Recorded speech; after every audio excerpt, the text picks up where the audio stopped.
Nanti dibawa pulang di Bigura. Boleh sama bapaknya boleh kok. Oh boleh ya Pak? Boleh bawa pulang nggak Bapak? Boleh. Kursinya?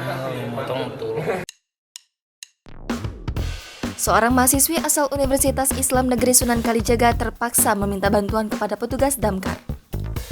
Mahasiswi berinisial M, jurusan Sastra Inggris UIN Sunan Kalijaga, Yogyakarta itu bernasib kurang baik pada Selasa 31 Mei 2022. Pasalnya, jari tengah tangan kanannya terjepit lubang kursi besi di kampusnya, dilansir dari Tribun Jogja.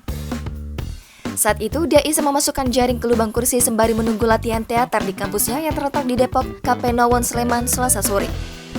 M mengaku awalnya ia iseng memasukkan kelima jarinya ke lubang kursi, namun saat ditarik ternyata jari tengahnya malah tersangkut. Lebih lanjut, ia mengaku sudah berusaha menarik tangannya juga dibantu teman-temannya tapi hasilnya nihil. Lantaran tidak menemukan solusi, temannya berinisiatif menelpon petugas Damkar Kota Yogyakarta. Damkar Kota Yogyakarta pun menindaklanjuti laporan permohonan evakuasi jari yang terjepit kursi di Student Center UIN Sunan Kalijaga. Diketahui butuh waktu sekitar 1 jam lebih untuk bisa melepaskan jari M dari kursi. Dia pun merasa lega dan beruntung tidak mengalami luka, hanya terlihat bengkak. Bondan Isantoso, anggota Damkar Kota Yogyakarta menuturkan, sekitar pukul 17.10 waktu Indonesia Barat, anggota mendapat telepon ada orang yang meminta bantuan karena jari tengah terjepit kursi.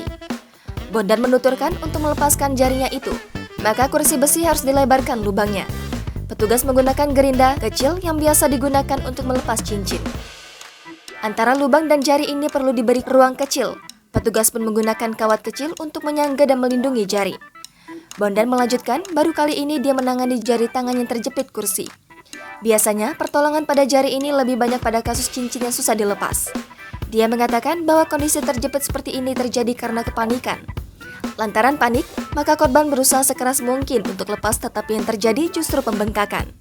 Video yang dilansir dari @damkar Jogja Istimewa pun ditanggapi banyak warganet.